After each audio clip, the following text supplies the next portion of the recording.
இனியவளே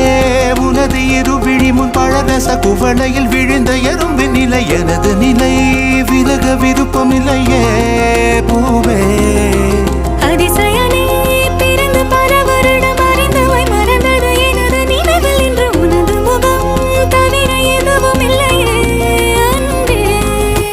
வேறாரும் வாழாத பெருவாழ்விது நினைத்தாலே மனமெங்கும் மழை தூவுது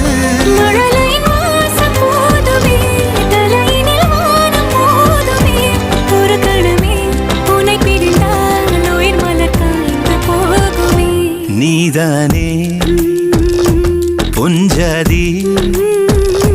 நானே உன் சரிபாதி நீதானே பொஞ்சாதி